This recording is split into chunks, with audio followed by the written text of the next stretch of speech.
जयस किचनमध्ये आपल्या सर्वांचे खूप खूप मनापासून स्वागत आहे. आज आपण बघा पोहे आणि मुरमुऱ्यापासून युनिक असा नाश्ता बनवणार आहोत. तर चला सुरुवात करूया. इथं बघा मी 2 वाट्या पोहे घेतलेले आहेत आणि 4 वाट्या मुरमुरे घेतलेले आहेत.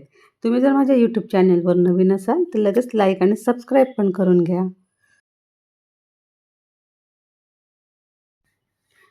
आणि पोहे आणि मुरमुरे चांगल्या प्रकारे चाळून घ्यायचे आहेत.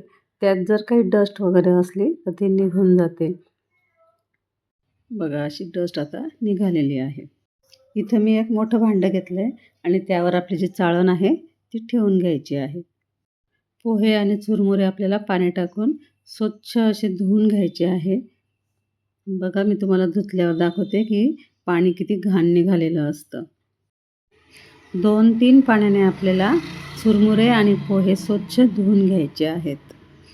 बघा 3 पाण्याने स्वच्छ पोहे आणि चुरमुरे धुवून झालेले आहेत आणि खाली भांड्यामध्ये बघा कसं पाणी आलेलं आहे. तर बघा पोहे चुरमुरे असे स्वच्छ धुतल्यामुळे सर्व घाण पाणी निघालेलं आहे. आता आपण हे साईडला ठेवून घेऊ आणि पुढची तयारी करू. इथं मी 2 मीडियम साईजचे कांदे कट करून घेतलेले आहे. फार बारीक किंवा फार जाड नाही, असे थोडेसे नॉर्मल असे आपण कांदा कट करून घेतलेला आहे. एक मोठी मिरची घेतलेली आहे. मिरची फार तिखट नाही आहे, मीडियम आहे. आता मी हिला बारीक कट करून घेणार आहे. बघा मोठी असली आणि जाड असल्यामुळे मी तिला अशी मधून काप देऊन बारीक कट करून घेणार आहे. व्हिडिओ बघता बघता लाईक आणि सबस्क्राईब पण करत चला.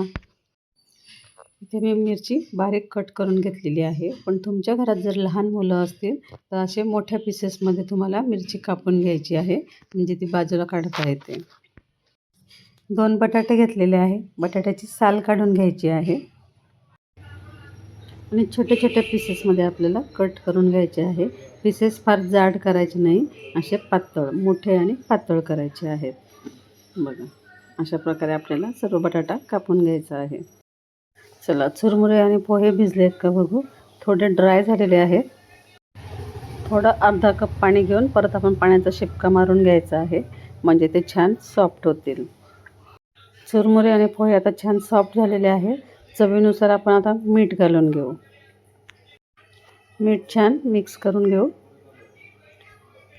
मीठ छान मिक्स झालेलं आहे. आता इथे मी 1 चमचा साखर घेतलेली आहे, ते पण यामध्ये आपण घालून घेणार आहोत.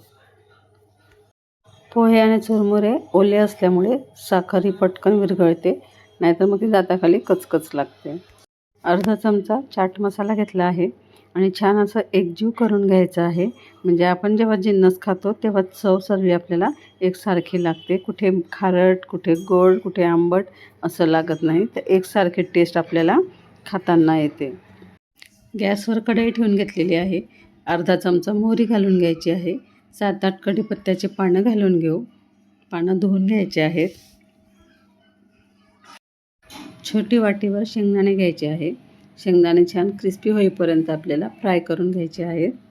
शेंगदाणे मस्त खरपूस असे तळले गेलेले आहेत. आता आपण एका प्लेटमध्ये काढून घेऊ. त्याच तेलामध्ये आपण जो बटाटा कट केलेला आहे तो बटाटा फ्राय करून घ्यायचा आहे. आणि इथे महत्त्वाची टिप म्हणजे आपल्याला गॅसची जी फ्लेम आहे ती हाय करायची आहे, फुल करायची आहे. फुल फ्लेमवरती आपल्याला बटाटा एकदम हलका म्हणजे क्रिस्पी होईपर्यंत तळून घ्यायचा आहे. बटाटा छान क्रिस्पी होईपर्यंत मग तळून घेतला आहे, तो पण आता आपण एका साईडला काढून घेऊ. आता आपण जे खाली तेल शिल्लक राहिलेलं आहे त्याच तेलामध्ये फोडणी घालायची आहे. मिरची आणि कांदा आपण टाकून घेऊ. मोहरी आपण आधीच घातलेली आहे. कांदा आपल्याला हलका गुलाबी होईपर्यंत फ्राय करून घ्यायचा आहे. कांदा मस्त हलका गुलाबी कलरवर आता आलेला आहे. आता आपण यामध्ये थोडी हळद घालून घेऊ आणि मिनिटभर आपल्याला परतून घ्यायचं आहे. मस्त असं आता बघा कलर पण मस्त आलेला आहे. 1 मिनिट परतल्यानंतर पण जे चुरमुरे आणि पोहे धुवून साईडला ठेवलेले आहे त्यामध्ये आपण मीठ, साखर आणि चाट मसाला घालून घेतलेला आहे. ते आपण सगळं साहित्य कढईमध्ये टाकून घ्यायचं आहे.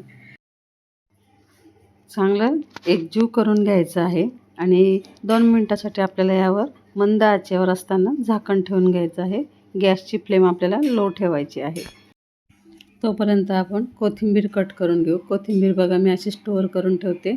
8 ते 15 दिवस माझी कोथिंबीर जशीच्या तशी राहते. कोथिंबीर धुवून आणि अशी नॅपकिनवर कोरडी करून घ्यायची आहे, म्हणजे ती छान बारीक करता येते. मध्ये एकदा आपल्याला चुरमुरे आणि पोहे वर खाली करून घ्यायचे आहे, नाहीतर मध्ये खाली तळाला लागू शकतात. कोथिंबीर आता कट करून घ्यायची आहे बारीक. चला झाकण काढून बघूया आपण. मस्त वाफ आलेली आहे. आपण जे शेंगदाणे आणि बटाटे तळलेले आहेत, आता ते वरून आपल्याला कढईमध्ये टाकून घ्यायचे आहेत आणि मस्त मिक्स करून घ्यायचे आहे. असं केल्यामुळे बटाटा शेवटच्या घासापर्यंत आपल्याला क्रिस्पी लागतो आणि शेंगदाणेसुद्धा क्रिस्पी लागतात. वरून थोडी कोथिंबीर घालून घेऊ. एका प्लेटमध्ये काढून घेऊ. वरून आपण थोडी कोथिंबीर आणि बारीक शेव टाकून घेऊ. व्हिडिओ जर आवडला असेल तर जास्तीत जास्त लाईक, शेअर, सबस्क्राईब करा. सोबत जे बेल आयकॉन दिले तिथेही प्रेस करायला विसरू नका. परत भेटूया नवीन व्हिडिओसोबत. धन्यवाद.